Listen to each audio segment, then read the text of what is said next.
Allahumma salli wa sallim ala sayyidina wa habibina wa syafi'ina wa qurrati a'yunina Muhammad bin Abdullah salatan wa salaman wa atammat taslimi wa ba'd. Yang saya muliakan para guru-guru, para habaib, para kiai, tokoh-tokoh masyarakat, tempat bertanya bagi kaum muslimin dan kaum muslimat, kemudian ibu-ibu jamaah kaum muslimah yang hadir pada kesempatan hari ini yang dimuliakan oleh Allah.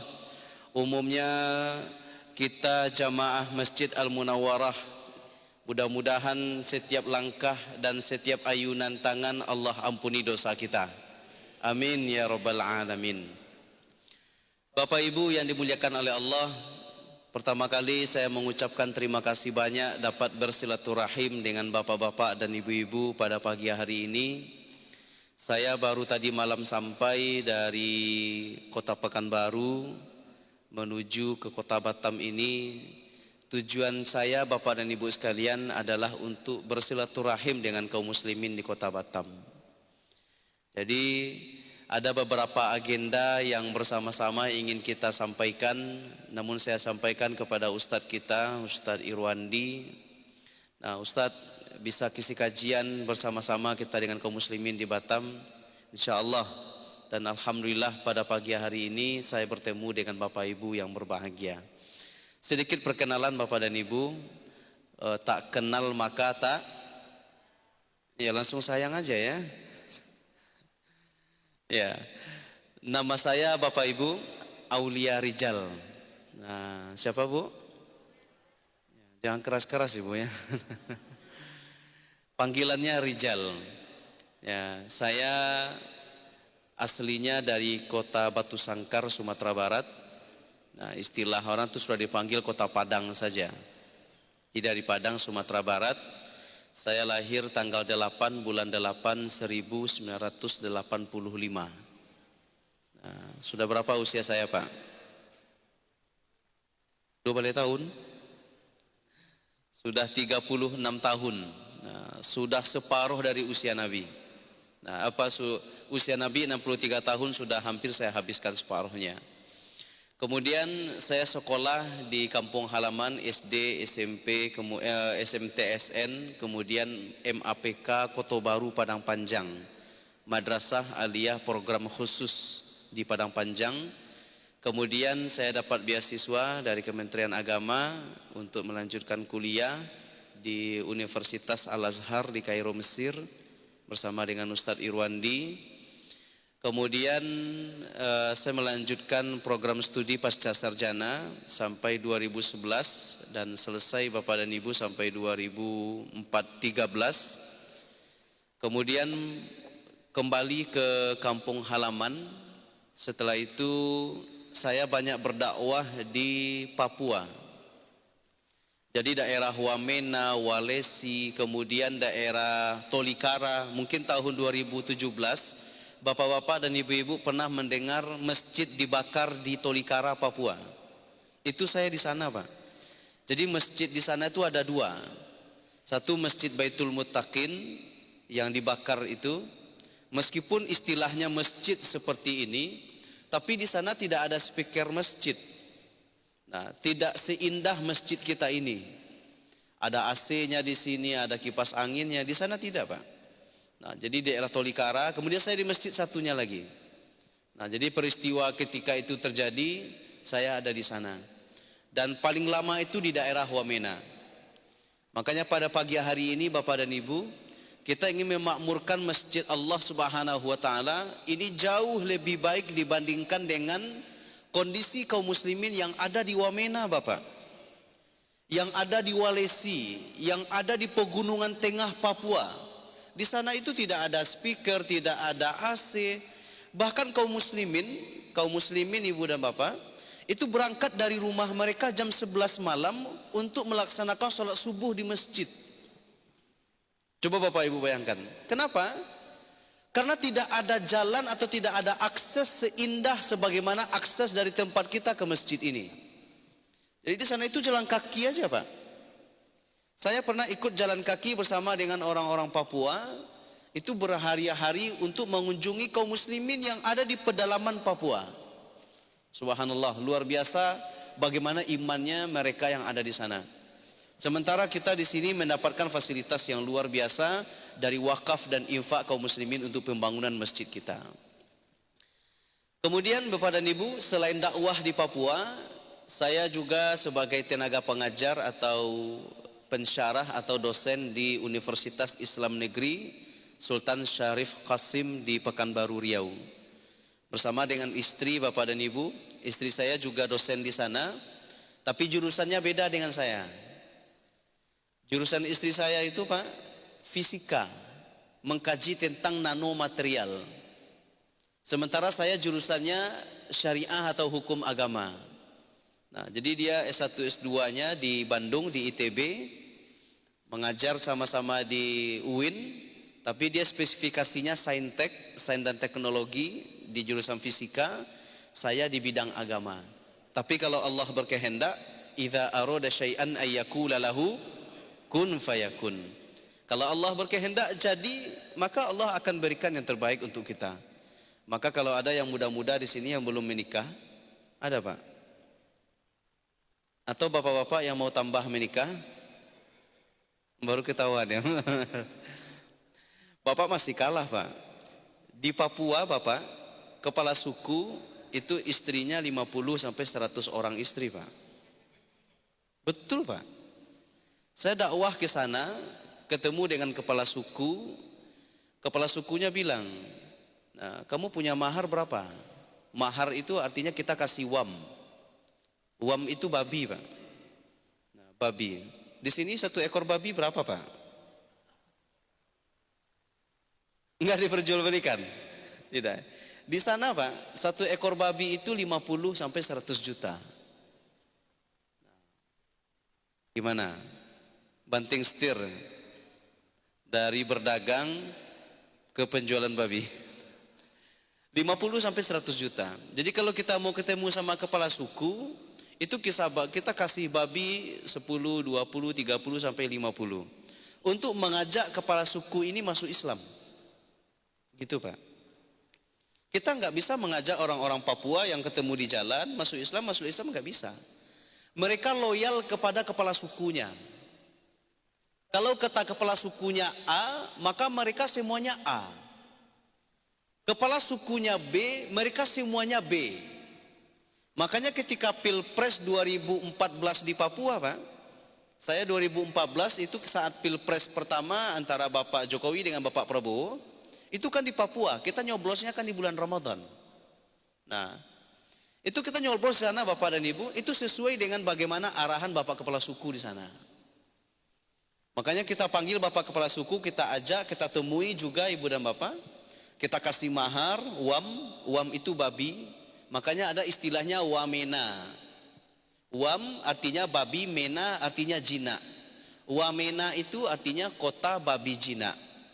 Bisa Bapak Ibu lihat di Google itu wamena babi jina.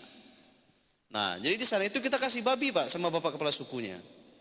Selama Bapak Kepala Suku ini tidak ada agama.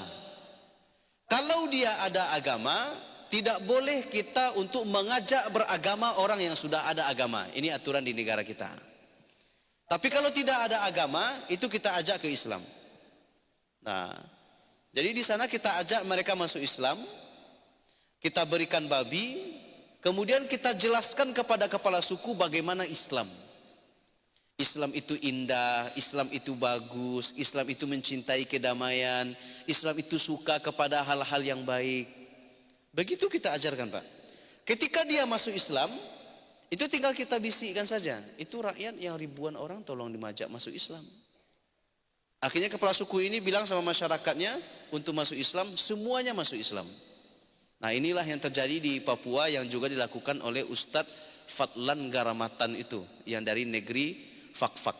Nah memang begitu Pak, karena mereka loyal kepada pimpinannya, kepada kepala sukunya. Nah, selain saya berdakwah mengajar Bapak dan Ibu, saya juga anggota Majelis Ulama Indonesia di kabupaten kota yang ada di Sumatera Barat. Kemudian kegiatan-kegiatan harian saya juga sebagai pembimbing haji dan umroh. Kemudian juga berdakwah seperti ini keliling-keliling Indonesia. Saya pernah ke Aceh, kemudian ke Papua. Kemudian 2020 kemarin seharusnya saya ke Jepang, Pak. Tapi Allah berkehendak lain, terjadi COVID-19. Jadi kita tertunda ke Jepang, tidak jadi. Dan hikmahnya Ibu dan Bapak, saya bisa lebih lama bersama dengan istri kegiatan Ramadan. Bersama dengan anak-anak, saya jadi imam. Kemudian saya membimbing istri, membimbing anak-anak. Itu hikmah yang paling besar yang saya dapatkan dalam kehidupan di saat pembatalan tidak jadinya berdakwah ke Jepang. Saya bisa membimbing anak untuk menghafal Quran, istri juga menghafal Al-Quran. Nah sekarang saya mau nanya nih sama ibu-ibu atau bapak-bapak yang sudah hafalannya 5 juz selama COVID-19 ini. Coba nunjuk tangan ibu bapak. 5 juz, Pak. Oh di sini enggak 5 juz rata-rata, 30 juz. Berapa ibu bapak? Ada 1 juz ada ya, alhamdulillah. Jadi 1 juz itu udah hebat itu, Pak. Nah jadi hikmahnya itu. Nah bapak-bapak dan ibu-ibu yang berbahagia, ini sedikit perkenalan dari saya. Mudah-mudahan silaturahim kita dapat berkesinambungan di masa-masa yang akan datang. Amin ya rabbal alamin. Ibu bapak yang dimuliakan oleh Allah, pada pagi hari ini saya akan menyampaikan kajian. Nanti kalau ada pertanyaan dipersilahkan, tentang memakmurkan masjid melalui cinta kepada Nabi Muhammad sallallahu alaihi wasallam. Siapa yang tidak kenal dengan Nabi Muhammad sallallahu alaihi wasallam, Bapak dan Ibu? Namanya Allah tulis dalam Al-Qur'an dalam satu surah, yaitu surah Muhammad.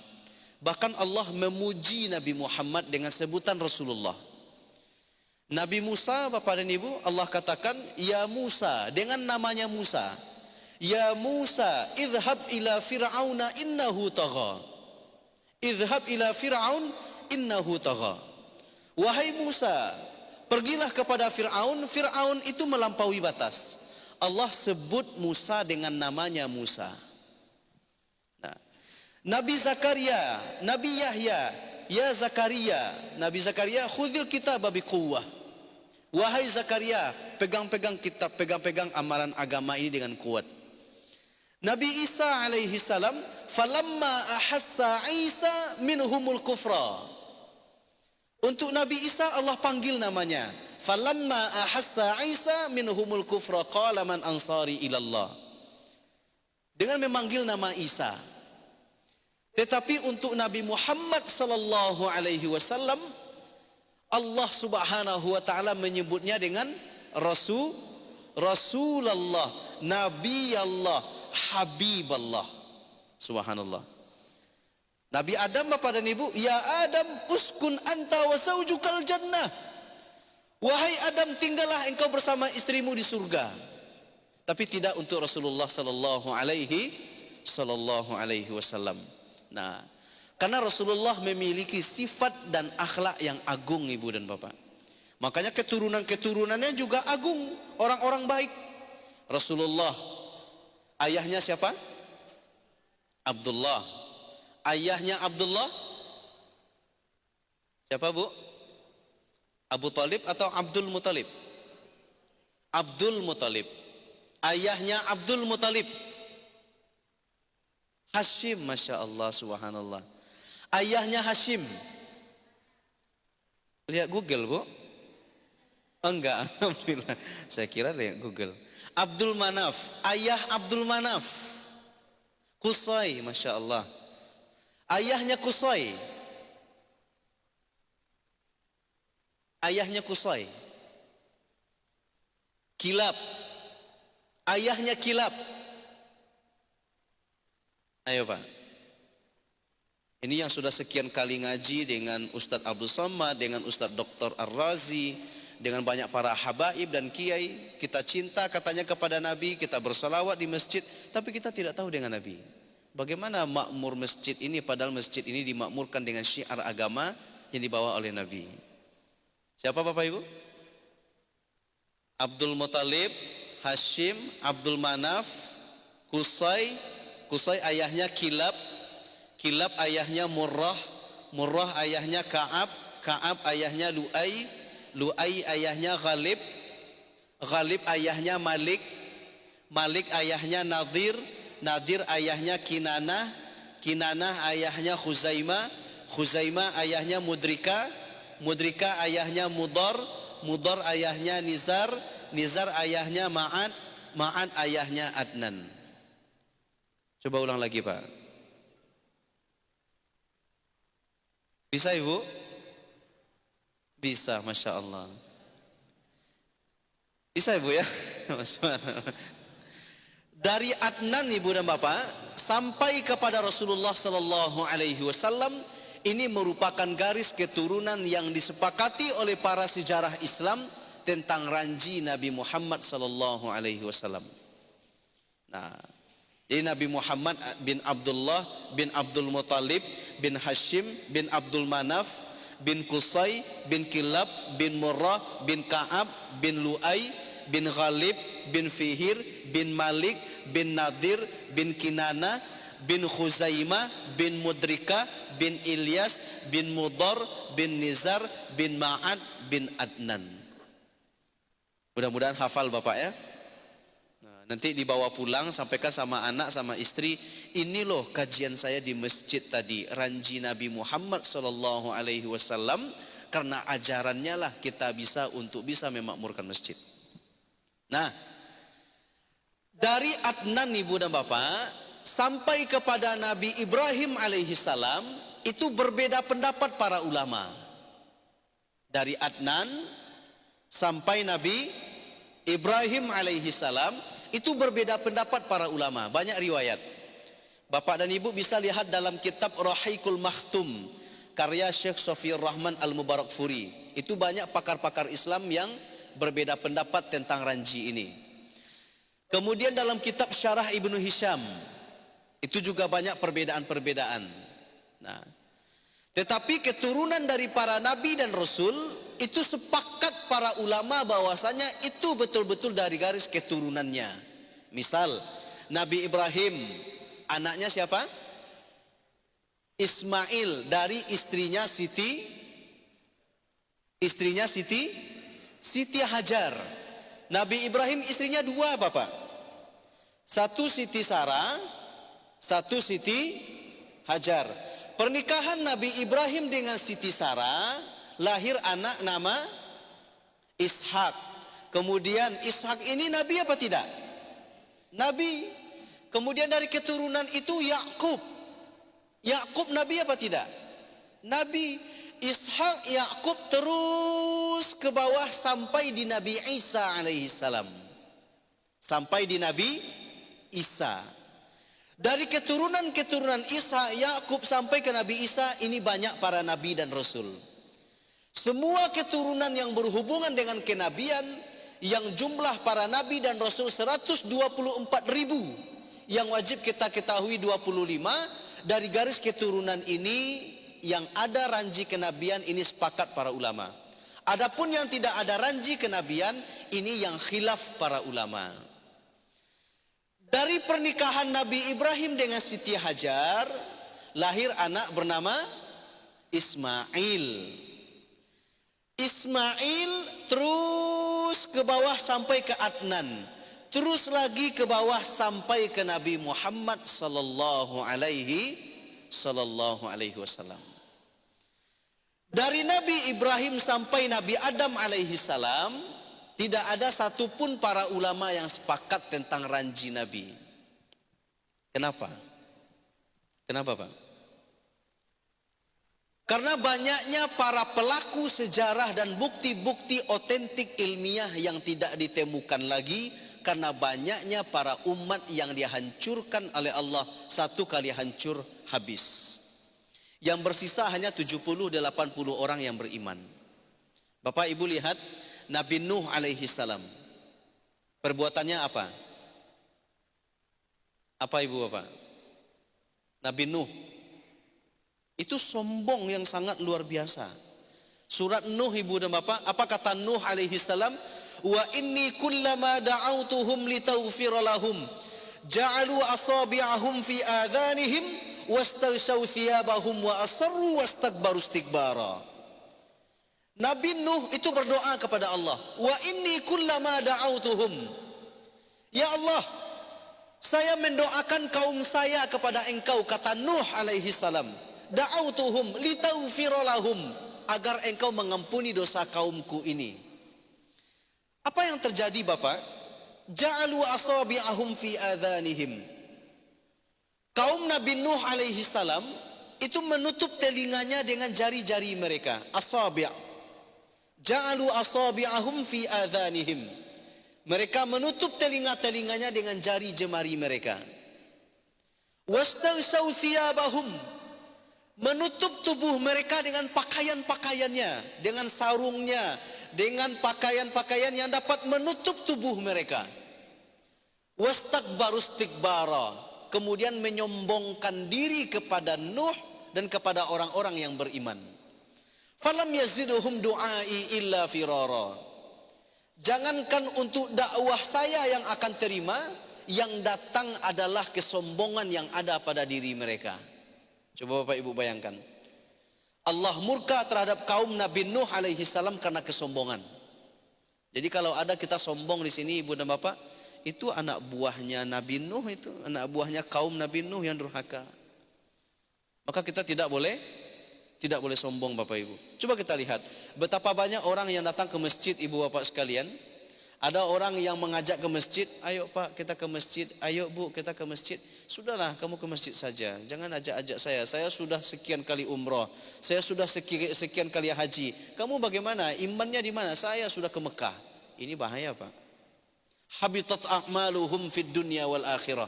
Orang-orang seperti ini itu berguguran imannya, berguguran amalnya di dunia dan di akhirat. Karena tidak ada. Sehingga nanti di akhirat itu Ibu Bapak sekalian, ada orang yang datang dengan amalan hajinya, amalan umrohnya, amalan sedekahnya, amalan ia membangun masjid. Kata Allah subhanahu wa ta'ala, haba'an manthura, hanya seperti debu yang berterbangan yang tiada berguna. Nah, maka Ibu dan Bapak, dengan kajian ini mudah-mudahan kita bertambah imannya, bertambah amal kita, bertambah ketawaduan kita kepada Allah subhanahu wa ta'ala. Ini ranji Ibu dan Bapak, silsilah keturunan Nabi Muhammad sallallahu alaihi wasallam. Mudah-mudahan hafal oleh bapak-bapak dan ibu-ibu pada pagi hari ini. Amin ya rabbal alamin. Yang kedua Ibu dan Bapak, saya hubungkan dengan kondisi di Papua. Di Papua, Ibu Bapak yang berbahagia, untuk datang ke masjid itu membutuhkan tenaga yang ekstra. Karena tidak ada mobilitas yang bisa untuk menyampaikan kita cepat sampai ke masjid. Jadi kaum muslimin di sana, mereka berjalan kaki Ibu dan Bapak, ada yang jam 11 malam, ada yang jam 1, ada yang jam 2, karena rumahnya jauh-jauh Pak. Rumahnya jauh-jauh. Saya ketika berdakwah di Wamena itu Bapak Ibu, jadi istilah di Papua itu kalau kita ingin tahu rumah orang, kita tanya sama dia, kau punya rumah di mana sudah? Nah, itu bahasa Papua Pak. Nah, rumah saya di sana sudah Bapak Pendeta katanya. Jadi saya di sana Ibu dan Bapak dipanggil Bapak Pendeta. Bapak Pendeta orang Islam. Begitu Pak. Tapi setelah kajian ini jangan panggil saya pendeta Pak ya. Ini bahaya nih. Jadi mereka nunjuknya gini Pak. Ini istilah-istilah yang kita kenal di Papua. Nah, sudah saya punya rumah di sana sudah Bapak Pendeta kan. Kalau dia tunjuknya begini ke atas Ibu dan Bapak, berarti dia punya rumah 4 gunung atau 5 gunung perjalanan menuju masjid atau sekolah. Nah, ini saya ketemu sama anak-anak kecil Papua itu, Bapak dan Ibu. Kau punya rumah di mana? Di sudah sana Bapak Pendeta, saya punya rumah katanya. Saya tengok tunjuknya Ibu, oh jauh ya kau punya rumah ya. Itu sudah katanya. Berarti rumahnya 4 gunung, 5 gunung. Bapak Ibu bisa bayangkan, itu gunung di sana tinggi-tinggi Pak. Besar-besar. Nah, untuk berjalan kita di sana Ibu dan Bapak itu melewati hutan, melewati lembah, kemudian belum lagi ketemu babi, wam di sana. Nah, itu baru ketemu masjid. Dan sebagian kaum muslimin saya lihat Bapak Ibu, tidak semua, dia muslim tapi tidak pakai baju, tak pakai celana. Hanya pakai koteka. Tapi enggak semuanya Ibu ya, Bapak ya. Dia muslim tapi nggak pakai baju, nggak pakai celana. Coba Bapak Ibu bayangkan, dia muslim, Bapak muslim, muslim sudah Bapak. Ayah Bapak muslim, muslim sudah Bapak pendeta. Kenapa Bapak tidak pakai baju, tidak pakai celana? Tidakkah Bapak tahu adab ke masjid? Kita ke masjid ini pakai pakaian yang baik, kita mengadakan kajian, kita berwuduk. Bapak tahu? Tidak tahu Bapak pendeta. Berarti dakwah tidak sampai. Nah, dakwah tidak sampai. Nah, jadi anak-anak ini jauh rumahnya. Kalau dia nunjuknya lurus, kau punya rumah di mana? Ah, di sana sudah Bapak pendeta katanya. Berarti rumahnya sekitar 2 atau 1 gunung. Nah, karena rumahnya di sana kaum muslimin 5 orang, di sana 5 orang ibu dan bapak, di ujung sana yang paling jauh 5 orang. Jadi mereka tidak berkumpul seperti kita di komplek-komplek yang ada di Batam ini. Mereka terpencar-pencar, kaum muslimin di sana 5, di sana 5, karena mereka rata-rata punya gunung, punya bukit. Nah, punya gunung, punya bukit, punya tanah yang luas. Makanya Papua itu merupakan setetes surga yang Allah titipkan di atas dunia. Dan gunung emas ada di sana. Lalu kalau mereka menunjuknya ke bawah, kau punya rumah di mana? Sudah Danos, kita bilang begitu. Nah, di sana sudah Bapak pendeta, saya punya rumah. Berarti rumahnya itu Bapak dan Ibu, itu di kaki-kaki bukit. Berarti dekat rumahnya. Nah, begitu kita mengenalnya Pak. Jadi ada yang datang jam 11, jam 3, jam 5, itu datang ke masjid Ibu dan Bapak hanya untuk sholat subuh. Dan ramai, orang-orang Papua itu ramai di masjid Bapak Ibu. Saya menjadi imam di masjid Kimbim. Kimbim itu di daerah merah yang ada di pegunungan tengah Papua. Saya jadi imam Ibu dan Bapak. Setelah salam, Assalamualaikum warahmatullahi, Assalamualaikum warahmatullahi. Saya tengok di belakang Ibu dan Bapak itu orang-orang Papua itu sudah tidur. Kecapean mereka Pak. Kita tanya, Bapak rumah di mana? Di sana sudah Bapak pendeta. Jauh sudah saya punya rumah. Bapak pendeta banyak tanya, toh saya jauh sudah katanya. Nah, ya sudah kau tidur jadi. Suruh aja tidur lagi Pak. Nah, dan kita tanya usianya, kau punya usia berapa? Saya punya usia 1 juta, sudah Bapak pendeta katanya. 1 juta usianya Pak. Karena mereka nggak tahu hitung-hitungan. Nah, 1 juta kau tahu berapa itu nolnya? Ya sudah 1 karung, sudah 1 juta itu Bapak pendeta, jangan banyak tanya, sudah katanya. Ah iya ya sudah, aku tidur sudah. Begitu Pak. Itu yang saya temui satu-satu di antara banyak kaum muslimin yang ada di sana Pak. Dan tidak semua kasus sama seperti ini. Ada yang bermacam-macam kasus yang ditemukan oleh banyak kaum muslimin. Tetapi yang kita hibahkan di sana Ibu dan Bapak, mereka berjalan dari rumahnya, dari tempat tinggalnya ke masjid, itu berjalan kaki untuk memenuhi panggilan azan. Mikrofon tidak ada. Mikrofon ini nggak ada Pak. Lalu bagaimana mereka mengetahui waktu azan? Ada jarkom, jaringan komunikasi di antara mereka. Jadi kalau azannya jam 5 misalnya di sana, sebab Papua itu kan 2 jam lebih cepat daripada kita di Indonesia bagian barat. Nah 2 jam lebih cepat. Karena Indonesia bagian timur. Nah itu mereka jaringan komunikasi. Antara satu personal dengan personal yang lain kasih tahu.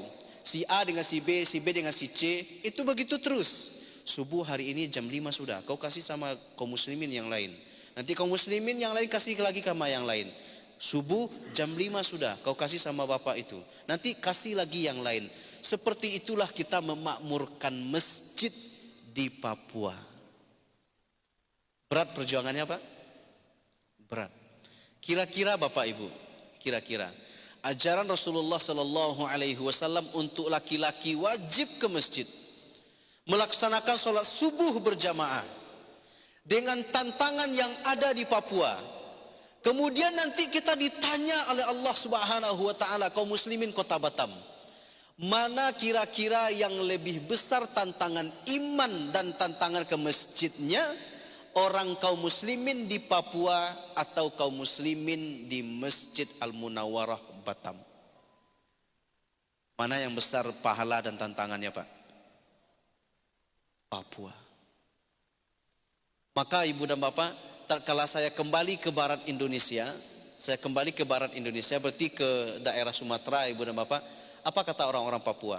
Saya naik pesawat kecil ini Pak, pesawat ATR itu di bandara Jaya Wijaya di Wamena.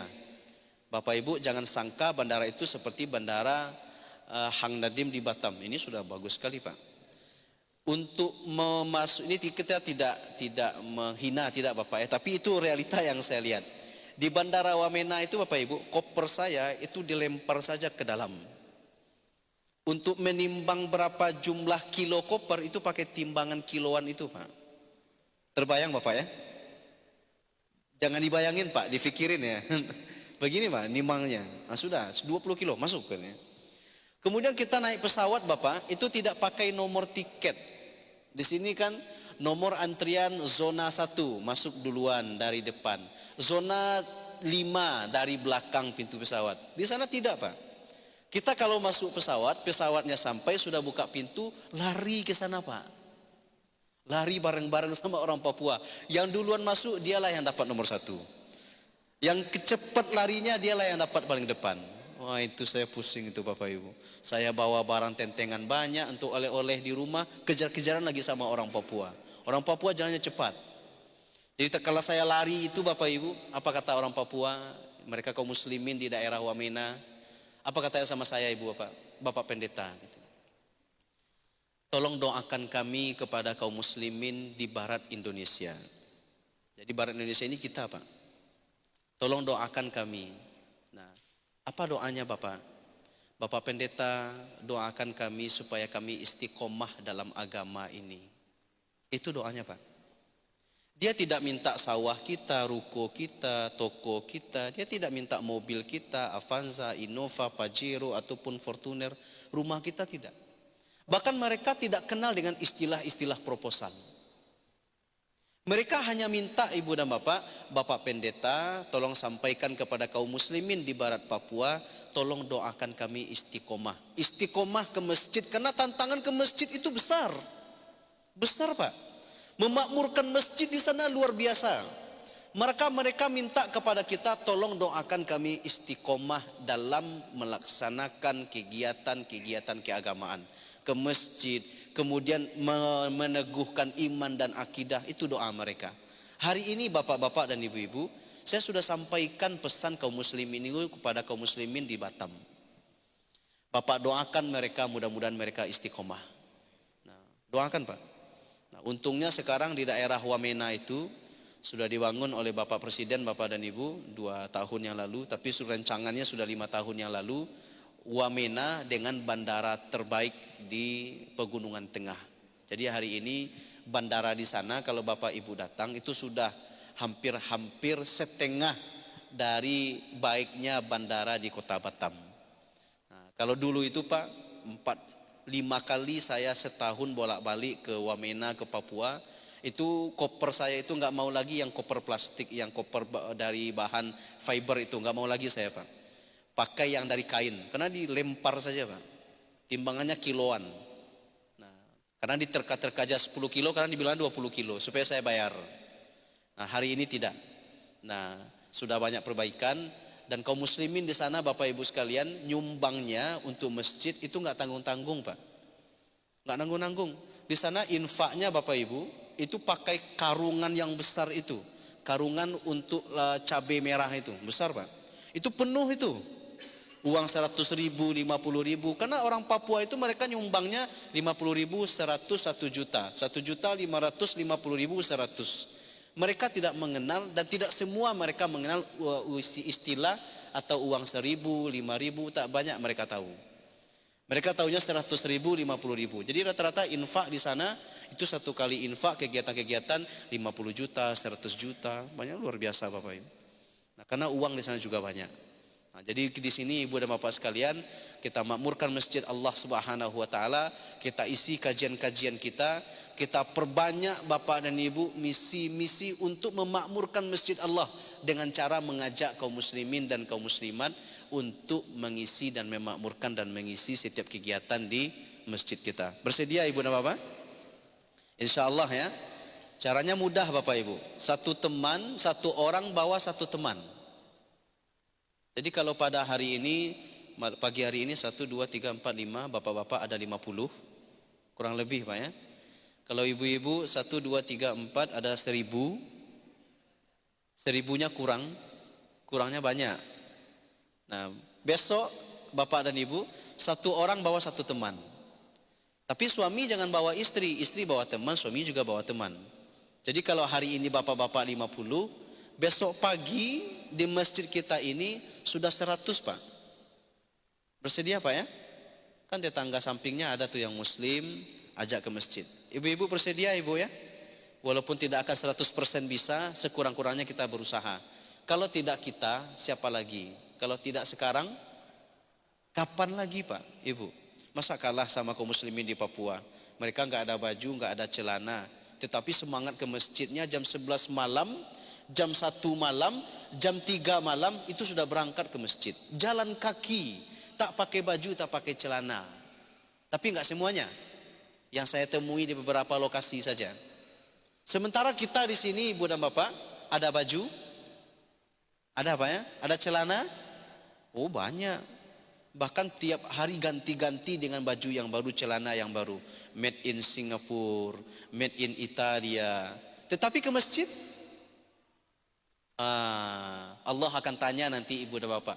Itu rezeki yang saya kasih untuk kamu bisa beli baju di Singapura, beli baju di Italia. Itu untuk agama saya mana kata Allah.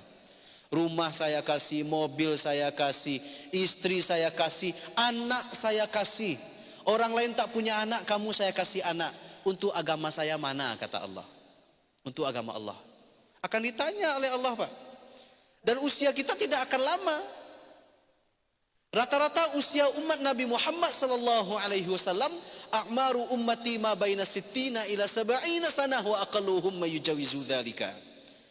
Usia umatku kata Nabi sallallahu alaihi wasallam antara 60 sampai 70 tahun. Wa aqalluhum ma yujawizu dzalika. Sangat sedikit sekali yang melampaui usia 60 sampai usia 70.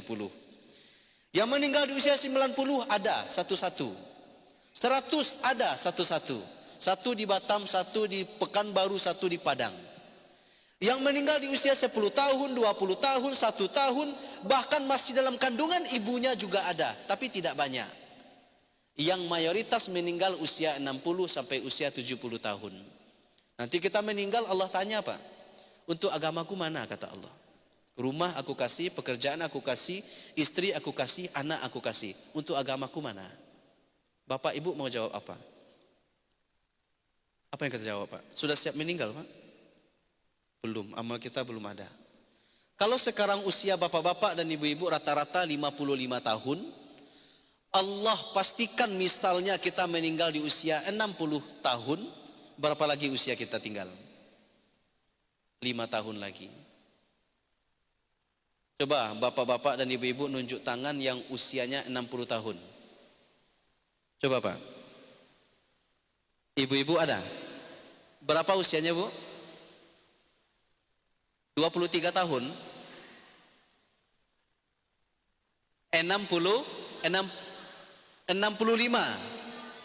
55. Berarti sisa usianya 8 tahun lagi Bu. Kalau melihat usia Nabi. Bapak-bapak di sini berapa rata-rata usianya Pak? Yang 60 ada Pak ya? Coba nunjuk tangan. Bapak 60 Pak ya? 60. Berarti 3 tahun lagi Pak. Kalau 63 berarti detik-detik sebentar lagi kita menghadap Allah. Kalau melihat usia Nabi Muhammad sallallahu alaihi wasallam. Sebab Nabi Muhammad meninggal di usia 63 tahun. Maka rata-rata umatnya 63 tahun. Sudahlah usia kita sudah tua, mendekati pintu kubur, mata sudah mulai kabur, kulitnya sudah mulai kendur, ingatannya sudah ke pintu kubur ibu dan bapak. Apalagi yang akan kita tunggu jika tidak kita untuk menyumbangkan diri ini kepada agama Allah. Memakmurkan masjid Allah, berinfak sebanyak mungkin untuk kebaikan agama Allah subhanahu wa ta'ala. Karena harta yang akan kita bawa itu, harta kita itu adalah yang kita infakkan. Yang di ATM, yang investasi rumah, investasi toko, mobil, itu tinggal di atas dunia. Yang akan kita bawa adalah yang kita infakkan untuk agama Allah subhanahu wa ta'ala. Nah, Bapak Ibu yang dimuliakan oleh Allah, inilah kira-kira kajian subuh kita pada pagi hari ini. semangat untuk memakmurkan masjid Allah Subhanahu wa taala. Mudah-mudahan Bapak Ibu bermanfaat. Jika ada pertanyaan satu atau dua menjelang masuk waktu syuruk, nah saya persilahkan kepada bapak-bapak dan ibu-ibu. Ada ibu? Bapak-bapak ada Pak? Atau berkeinginan untuk hijrah ke Papua Pak? Banyak Pak. Di Papua itu Bapak Ibu luar biasa, hebat di sana. Ada ibu? Ya Pak. Assalamualaikum warahmatullahi wabarakatuh. Oh ya, saya nggak nengok tadi. Silakan Pak. Ustadz, pertanyaan saya adalah terkait dengan di Mekah dan di Madinah, Masjidil Haram dan Masjidil Nabawi itu kan ketika kita sholat di situ keutamaannya tinggi sekali, keutamaannya. Namun demikian saya melihat ada beberapa masjid kecil di sekitarnya. Pertanyaannya adalah kenapa nggak orang-orang milih sholat ke masjid utamanya saja yang besar yang mendapat keutamaan? Kenapa masih ada masjid yang kecil-kecil di sekitarnya? Kalau boleh tahu apa sih yang melatar belakangi dulu kenapa ada masjid di sekitar Masjid Nabawi dan di Masjidil Haram? Demikian Ustaz, terima kasih. Wassalamualaikum warahmatullahi wabarakatuh. Waalaikumsalam warahmatullahi wabarakatuh. Di Masjidil Haram Bapak dan Ibu atau di Masjid Nabawi ada namanya Majelis Istisyar, tempat-tempat untuk bertanya bagi kaum muslimin yang ingin bertanya kepada syekh atau mufti. Jadi kalau Bapak Ibu pernah pergi haji, pergi umrah, itu di setiap tiang-tiang masjid mabainal maghrib wa isya, antara maghrib dengan isya, ada tempat konsultasi agama. Nah, tahun 2009 ketika saya berangkat haji Bapak dan Ibu, itu masih sangat muda. 23 tahun saya berangkat Bapak Ibu. Sehingga banyak orang-orang Arab itu enggak percaya kalau saya itu adalah mahasiswa. Karena usia 23 tahun kita masih kayak anak SD, Pak. Kecil badan saya. Enta talib? Naam, ana talib. La, mustahil katanya. Enggak mungkin, kamu enggak mungkin mahasiswa katanya. Jadi saya nanya. Ketika itu saya tanya kepada salah seorang syekh di sana sama dengan pertanyaan yang Bapak sampaikan. Kenapa fi masajid katsirah kharijal Masjidil Haram atau kharijal Haram? Ada masjid-masjid kecil di sekitar Masjidil Haram atau Masjid Nabawi. Kenapa mereka tidak sholat atau digabungkan saja ke satu masjid untuk bersama-sama kita berjamaah? Apa kata syekh itu Bapak dan Ibu? Ini tahun 2009 ini Pak. Persis pertanyaannya. Fihi tarikh. Di situ ada sejarah. Yang sejarah ini memotivasi kaum muslimin untuk mereka mengetahui bagaimana berdirinya masjid ini. Di Masjid Nabawi ada Masjid Abu Bakar. Kalau Bapak Ibu pergi ke Masjid Nabawi, itu kalau kita dari pintu utama ke sebelah barat, ke sebelah timur, itu ada Masjid Abu Bakar. Masjid Abu Bakar ini dulunya merupakan tempat di mana bersambungnya dakwah dari rumah ke rumah yang dibangun dengan sistem dakwah yang disampaikan oleh Khalifah Abu Bakar. Nah, itu sengaja tidak dirobohkan, sengaja tidak diruntuhkan Bapak dan Ibu untuk nilai-nilai sejarah. Demikian juga masjid-masjid yang lain yang ada di sekitar Masjid Nabawi dan Masjidil Haram. Nah, adapun mereka kenapa tidak sholat ke Masjid Nabawi ketika itu, bisa jadi mereka masbuk Bapak. Nah, jadi kata syekh ini, hum masbukun fi sholat. Mungkin mereka masbuk dalam sholat. Hum minal ajus. Ajus ini artinya orang lemah. Atau mungkin mereka lemah, hotelnya jauh, mungkin 1 kilo hotelnya, atau mungkin 2 kilo hotelnya karena banyaknya kaum muslimin yang datang ke Mekah atau ke Madinah. Mereka tidak mampu untuk tepat waktu datang ke Masjid Nabawi atau Masjidil Haram. Mereka mampunya sampai di sana, fasalli biha. Mereka pun sholat di tempat itu. Nah, mungkin ini yang kita lihat Bapak Ibu. Kenapa mereka sholat di sana? Mungkin niatnya untuk ke Masjid Nabawi atau Masjidil Haram. Tapi karena hotelnya jauh, untuk berjalan sampai ke Masjidil Haram atau Masjid Nabawi, mereka hanya sampai di masjid itu. Itu salah satu alasan dan salah satu pensyarahan yang saya dengar. Yang kedua, nilai-nilai sejarah. Nilai-nilai sejarah. Kalau Bapak Ibu ada namanya ziarah di sekitar Masjid Nabawi. Ini bagi jamaah haji, jamaah umrah. Ini ada program ziarah sekitar Masjid Nabawi dan Masjidil Haram. Nah, ini menjadi sejarah di sana Pak. Nah, apakah nilai atau keutamaan sholat di sana di daerah Masjid Nabawi atau Masjidil Haram atau fama haulaha atau di sekitarnya sama dengan yang ada di Masjid Nabawi. Kata para ulama, ibu dan bapak, dalam kitab Tarikhul Makkah Al-Mukarramah karya Syekh Muhammad bin Fauzan. Ini bisa bapak ibu baca, ada dalam terjemahan bahasa Indonesia. Itu sama nilainya, Pak. Kata Nabi SAW, hadis riwayat Imam Muslim dalam sahihnya, salatun fi masjidi hadza afdal min alfin salah fima siwaha ilal masjidil haram. Wa salatun fil masjidil haram afdal min mi'ati alfin salah. Siapa yang salat di masjidku, kata Nabi, berarti Masjid Nabawi, pahalanya 1000 kali kebaikan dibandingkan ia salat di Masjid Al-Munawwarah ini. 1000 kali kebaikan, Pak. Nah, fama haulaha, termasuk kata Ibnu Abbas. Ibnu Abbas, bapak dan ibu, ini merupakan salah satu sahabat Nabi SAW yang dinukilkan dalam kitab Tarikhul Makkah Al-Mukarramah, termasuk fama haulaha, orang-orang yang berada di sekitar masjid yang mereka tidak sempat masuk ke dalam masjid, mereka sholat di sekitar pelataran Masjid Nabawi atau masjid-masjid kecil yang mereka masih berada fi haddil haram, ada batas-batas tanah haram, mereka juga mendapatkan 1000 kali kebaikan, kecuali di Masjidil Haram. Wa salatun fil Masjidil Haram, dan salat di Masjidil Haram afdal min mi'ati alfin salah, 100.000 kali kebaikan dibandingkan salat di masjid-masjid yang lainnya. Fama haulaha, dan di sekitar-sekitar itu. Nah, ada orang salat di pelataran masjid, kemudian ada masjid kecil lagi di dekat Hotel Grand Zamzam itu, ibu dan bapak. Itu nilai pahalanya sama. Tetapi afdoliyah kita sholat di saf yang pertama, mereka tidak dapat. Sebab saf yang paling baik itu adalah saf yang paling depan. Berarti saf yang di dekat Ka'bah. Nah, kalau mereka sholatnya paling jauh di belakang, berarti mereka tidak mendapatkan keutamaan daripada saf yang utama yang sebaiknya mereka dapatkan.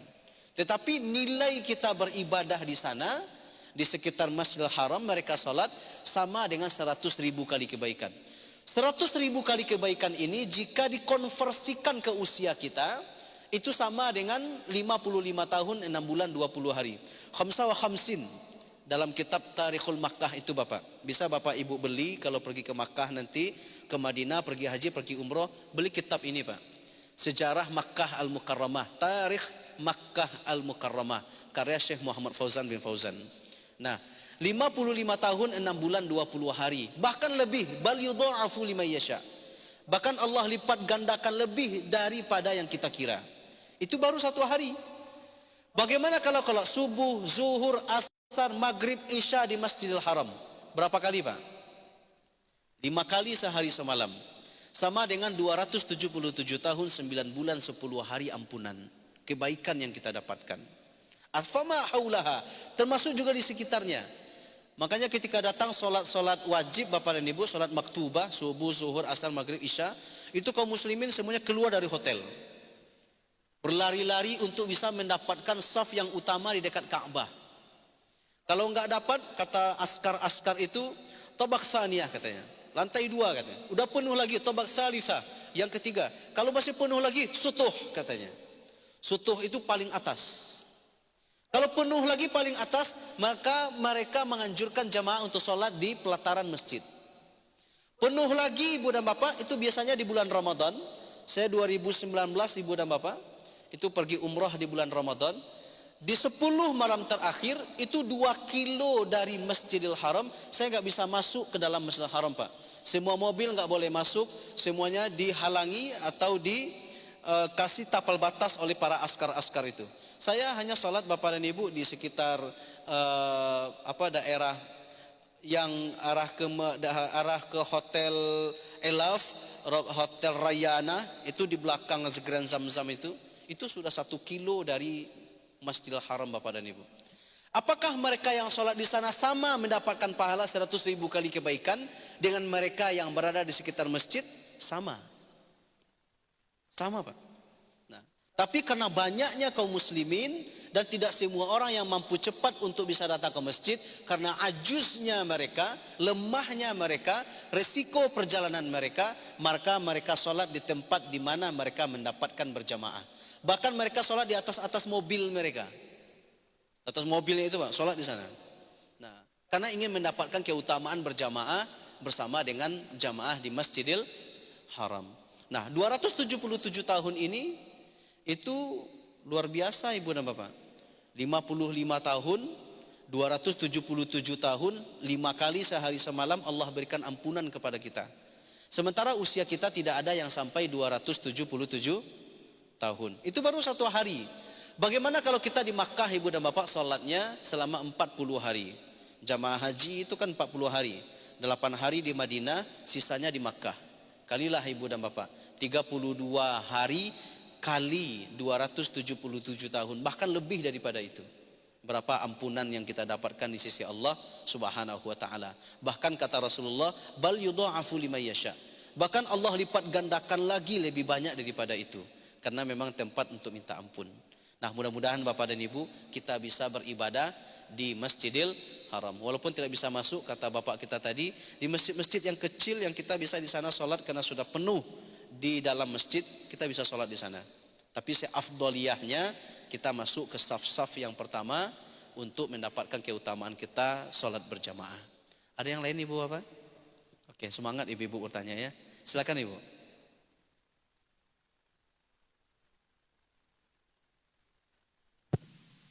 Bismillahirrahmanirrahim. Assalamualaikum warahmatullahi wabarakatuh. Waalaikumsalam warahmatullahi wabarakatuh. Begini Ustadz, kalau bagi kaum laki-laki, sholat di masjid itu kan memang wajib ya. Tapi bagaimana bagi kami yang perempuan, karena memang ada hadis yang menyatakan sholat di rumah itu lebih baik. Ya. Itu memang sih, saya sering bertanya itu, tapi jawaban dari Ustadznya berbeda-beda. Saya bilang pernah ada jawaban kalau hadis itu sudah dimasukkan sudah aman. Ya, satu-satu aja dulu Bu ya.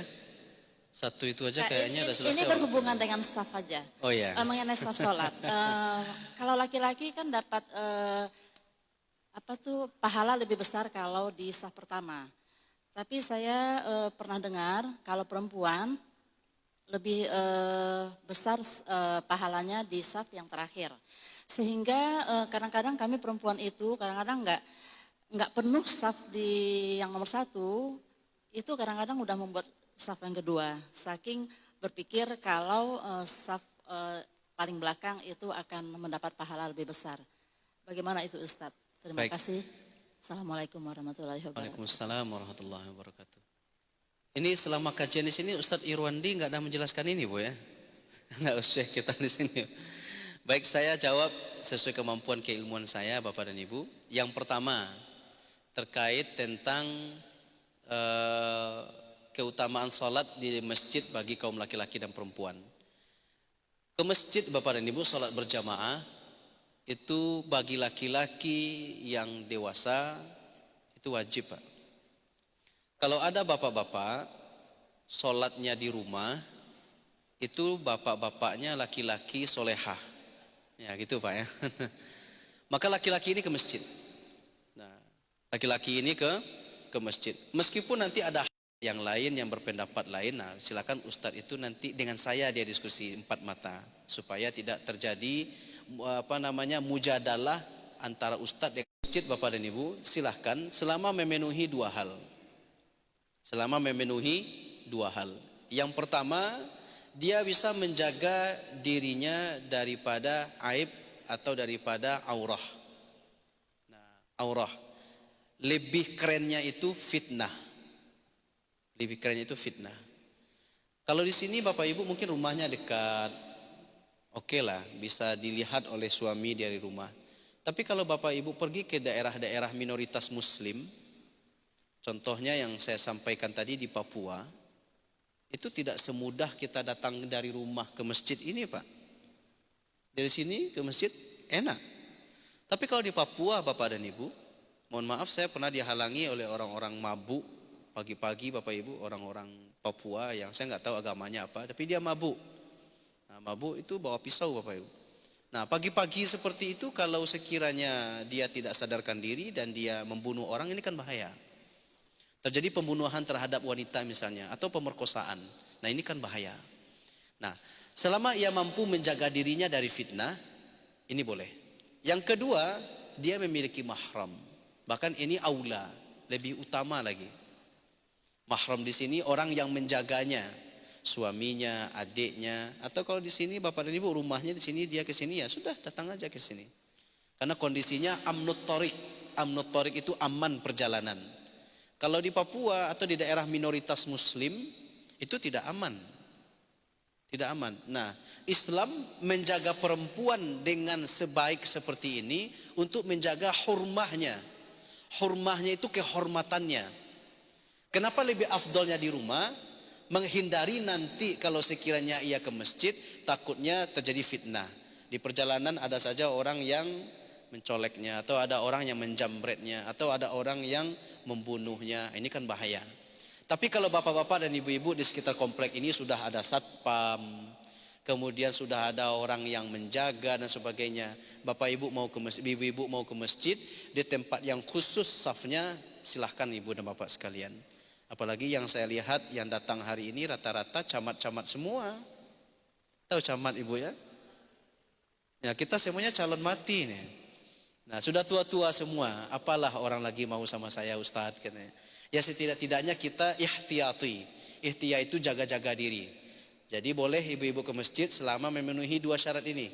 Pertama ada mahram ibu ya. Kalau bisa kalau bapak ibu pagi-pagi rasanya agak lain, bapak ibu nuansanya suruh anak atau adik mengantarkan ke masjid. Yang kedua itu amnut thariq atau fitnah. Perjalanan aman dan terjauh dari fitnah. Nah, itu silahkan ibu. Itu bisa bapak-bapak dan ibu-ibu baca dalam kitab Fiqhus Sunnah. Fikih Sunnah karya Syekh Muhammad Sayyid Sabiq. Itu ada di sana. Nah, tapi kalau tidak ada kalau rasanya hanya untuk bapak ibu bergaya-gaya saja misalnya, tidak ada kepentingan kajian, tidak ada untuk kepentingan ibadah, afdolnya di rumah. Makanya sholat ibu-ibu itu di rumah, bahkan perlu di kamarnya, di tempat di mana orang lain tidak mungkin untuk mengintipnya dalam kegiatan ibadah. Itu yang pertama ibu ya. Nah yang kedua, shaf bagi perempuan dan juga bagi bapak-bapak. Kata Nabi SAW, ini bapak-bapak dan ibu-ibu bisa lihat di dalam kitab Min Akhta'il Musallin. Min Akhta'il Musallin ini koreksi ritual sholat. Ini artinya Min Akhta'il Musallin, koreksi ritual sholat. Bisa bapak-bapak dan ibu-ibu beli kitabnya, sudah ada terjemahannya. Nah di sana ibu dan bapak ada beberapa kekeliruan yang dilihat oleh jamaah yang melaksanakan shaf. Apa kata Nabi? Khairus sufuf lirrijal awwaluha wa syarruha akhiruha wa khairus sufufi linnisa wasyarnya awwaluha wasyarruha akhiruha. Sebaik-baik saf bagi laki-laki itu adalah yang paling depan. Khairus sufuf. Sebaik-baik saf itu bagi laki-laki paling depan ini Pak. Makanya seorang imam sebelum ia mengomandoi jamaahnya, tadi seperti imam kita tadi, dia berdiri dulu. Dia melihat jamaahnya. Nah, sawu sufufakum fa inna taswiyatas sufufi min tamamis shalah. Lurus dan rapatkan shaf karena itu merupakan kesempurnaan dalam salat. Maka dia melihat jamaahnya memenuhkan shaf yang paling depan. Nah, ini tugas daripada seorang pemimpin kepada bawahannya. Nah, dilihat ujung sana, lihat ujung sana, kemudian baru shaf yang kedua. Kenapa? Karena shaf yang pertama bagi laki-laki itu yang paling baik adalah yang paling di depan. Dan itu merupakan shaf-shafnya para malaikat. Apa kata Nabi SAW? Ala adullukum tasuful malaikah inda rabbiha. Maukah kalian aku tunjukkan, kata Nabi SAW, bersaf-safnya para malaikat untuk menghadap Tuhannya? Faqala bala. Ya, kami ingin melihat bagaimana bersaf-safnya para malaikat menghadap Allah Subhanahu wa taala. Tasuful malaikah inda rabbiha yatimmu saffal awwal fal awwal. bersaf-safnya atau menghadapnya para malaikat kepada Allah Subhanahu wa taala, yatimmu saffal awal fal awal, memenuhkan saf demi saf. Jadi saf yang pertama kita penuhkan dulu. Ini merupakan saf-saf di mana para malaikat Bapak dan Ibu berebut mendoakan orang-orang yang ada di saf yang pertama. Baru saf yang kedua, baru saf yang ketiga, baru saf yang keempat, baru saf-saf yang berikutnya. Ini bagi bapak-bapak. Wasyarruha akhiruha. Seburuk-buruk saf bagi bapak-bapak itu yang paling belakang, yang mendekat-dekat sama saf ibu-ibu. Nah, ini paling buruk untuk bapak-bapak. Artinya dia memisahkan diri, mufaraqah minal jamaah, memisahkan diri dari saf-saf yang paling depan. Kecuali safnya itu sudah penuh dan memenuhkan serta mendekat ke arah tirai ibu-ibu, ini lain perkara. Kemudian sebaik-baik saf bagi perempuan adalah yang paling belakang di tempatnya, di tempat kaum ibu. Berarti kalau ibu-ibu punya tirai tersendiri, punya satar tersendiri, punya tempat tersendiri, maka yang paling baik untuk ibu-ibu yang paling belakang itu. Nah, itulah yang paling baik di sana, di belakang dari kaum bapak-bapak.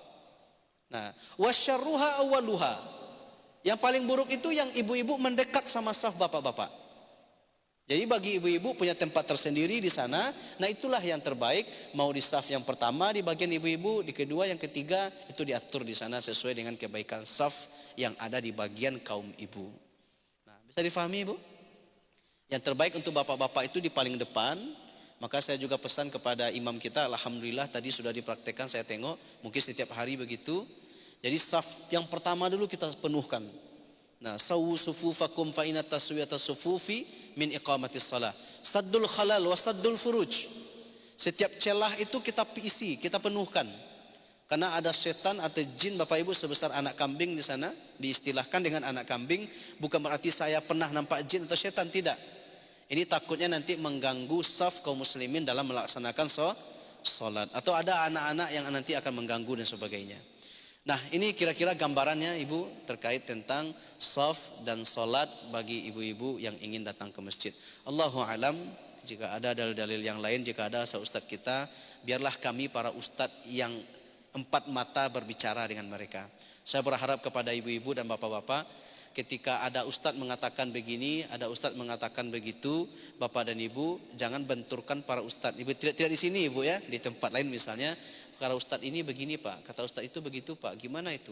Jangan Ibu Bapak, kasihkan nomor saya sama ustadz itu atau ustadz itu sama saya, biar kami yang berdiskusi empat mata. Karena para ustadz itu bukan untuk menembakkan atau berperang dalil, tidak. Mereka itu pemberi syarah untuk keterangan agama bagi para umat. Nah, jika ada yang berbeda dari dalil mereka, karena memang ayat dan dalil itu banyak. Dan Nabi sholat itu tidak sekali saja. Dan Nabi berdakwah itu tidak sekali saja. Bahkan Nabi SAW, Ibu dan Bapak, memerintahkan kepada kaum muslimin dalam satu riwayat untuk melaksanakan salat di Bani Quraizah. Bani Quraizah merupakan suku orang Yahudi. Kata Nabi, kalian salat asarnya di Bani Quraizah, di suku Quraizah. Setelah sahabat ini berjalan Bapak dan Ibu, ternyata di pertengahan perjalanan para sahabat mendapatkan masuknya waktu asar itu di pertengahan perjalanan, belum sampai lagi di suku Quraizah. Sehingga para sahabat berdebat di antara mereka. Sebagian mengatakan kita harus sholat asar di pertengahan perjalanan ini karena waktu asar sudah masuk. Sebagian yang lain mengatakan tidak bisa, kan Nabi mengatakan kita sholat asarnya di suku Quraizah, bukan di sini katanya. Sampailah kasus ini kepada Nabi SAW.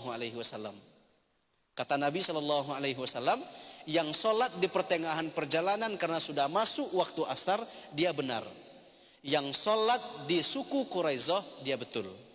Yang salah itu adalah yang tidak sholat. Pintar bapak-bapaknya. Ya Ibu ya. Demikian Ibu Bapak yang bisa saya sampaikan pada pagi hari ini. Mudah-mudahan bermanfaat apa yang kita sampaikan ini Bapak Ibu, untuk menambah semangat kita dalam berdakwah dan memakmurkan masjid Allah Subhanahu wa taala. Subhanakallahumma bihamdika asyhadu an la ilaha illa anta astaghfiruka wa atubu ilaik. Assalamualaikum warahmatullahi wabarakatuh.